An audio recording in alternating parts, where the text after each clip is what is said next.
नमस्कार, बहुत स्वागत है आपका। देख रहे हैं आप लोग अपना खास कार्यक्रम ज्योतिष ज़रा हटके। मैं हूं आपके साथ आपका एस्ट्रो फ्रेंड संतोषी। आप लोगों ने कुंडली के विषय में एक वाक्य अक्सर सुना होगा, मार्केश। ज्योतिष विज्ञान इस अंतिम गति के लिए दो घर निर्धारित किया है, द्वितीय भाव और सप्तम भाव।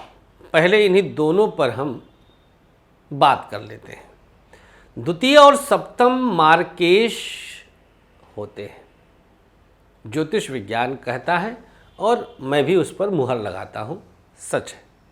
हम कैसे मरते हैं, अब ताज्जुब देखिए और विडंबना देखिए।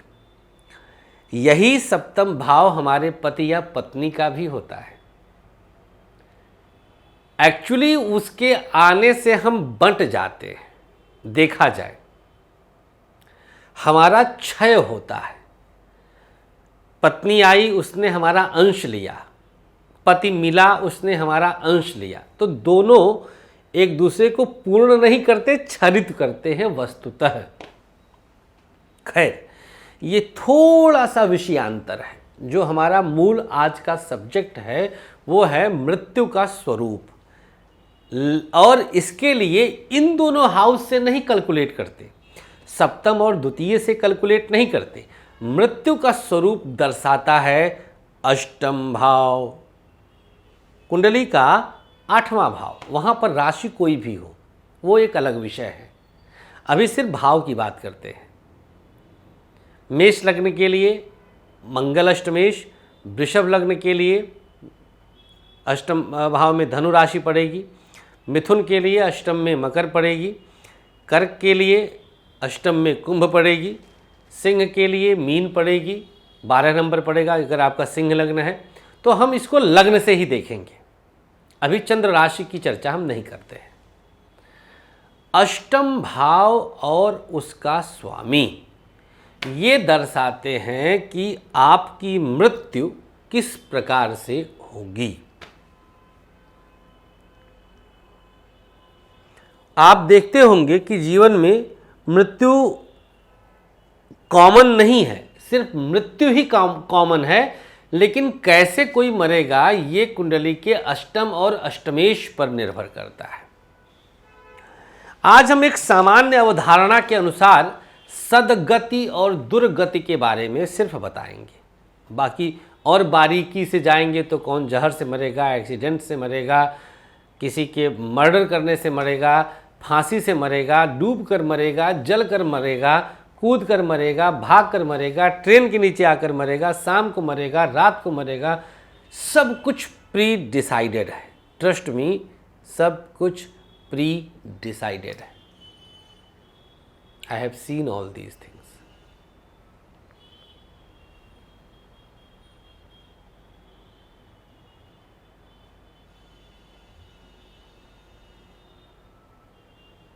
तो ये समझने वाली बात है। अगर आपके 8वें का स्वामी केंद्र या त्रिकोण में होगा तो आपकी गति बनस्पत थोड़ा सहज होगी, आसान मृत्यु होगी, आपको बहुत आसानी से मृत्यु प्राप्त होगी।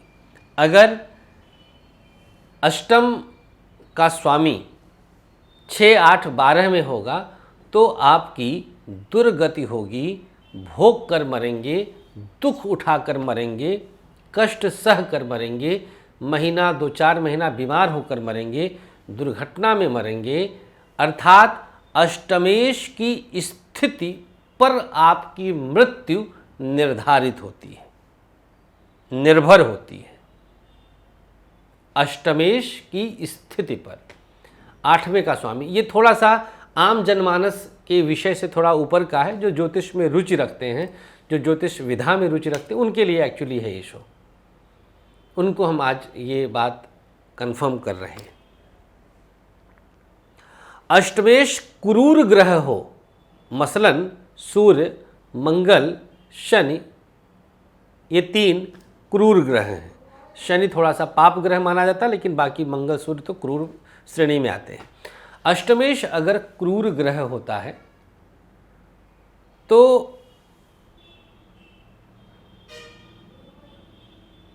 बहुत कष्ट बढ़ जाता है।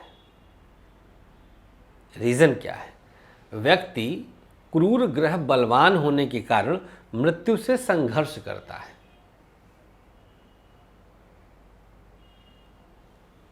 और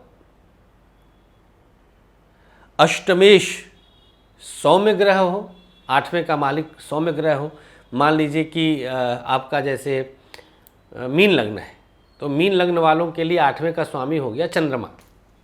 मीन लग्न, ऐसे लोगों की मृत्यु तुलनात्मक दृष्टि से सहज होती है, आसान मृत्यु होती है।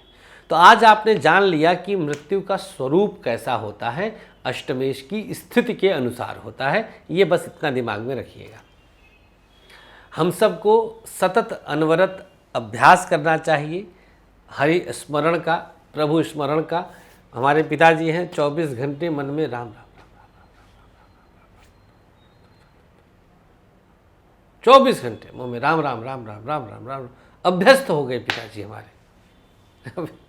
भगवान दीर्घायु दे, 80 साल प्लस पे हैं। तो ऐसा अभ्यास हो जाए तो क्या पूछना है, सब आसान। ये भी भाग्य से मिलता है, कुंडली के अष्टमेश की स्थिति से ही प्राप्त होता है कि व्यक्ति सदगति आएगी। मेरी दादी तीर्थ यात्राओं, पैदल तीर्थ, समस्त धाम तीर्थ यात्रा पैदल कर डाली थी, पिताजी बताते हैं। चचेरी दादी, मेरी सगी दादी तो हमारे जन्म के बाद प्रसन्नतावश दिमागी स्थिति खराब कर ली, इतनी प्रसन्न हो गई थी मेरे जन्म के साथ, और उसी में वो चोटिल होकर चल बसी थी। लेकिन जो मेरी चचेरी दादी थी, उनके विषय में पिताजी बताते हैं कि उन्होंने स्पष्ट देखा कि रथ आ रहा है और उसमें देवदूत सवार हैं। उनके इर्द गिर्द जितने भी लोग परिजन बैठे थे, सबको कहती हैं कि राम राम कहिए। और बिल्कुल राम राम कहते और कहलवाते प्राण पखेरु उड़े थे। तीर्थ यात्राओं का, ईश्वरीय कृपा का ये सब बहुत जीता जागता उदाहरण होता है पितरों। तो हमें सद्भाव के साथ सदगति की प्रार्थना करनी चाहिए। परमात्मा सबको सदगति दे। दुर्गति कुत्ता प्राप्त करता है, जो एक श्रापित जीव होता है। आप लोग सुने भी होंगे ना, कुत्ते की मौत मरना। तो मृत्यु से आत्मा के विषय में पता चलता है कि आत्मा कैसी थी, देवात्मा पुण्यात्मा थी या दुरात्मा बुरी आत्मा थी। थैंक यू आपके प्यार के लिए, मोहब्बत बनाए रखिएगा। गया जी में 30 सितंबर से 6 अक्टूबर रहेंगे हम, आपको भी आना है। नमस्कार, श्री राधे।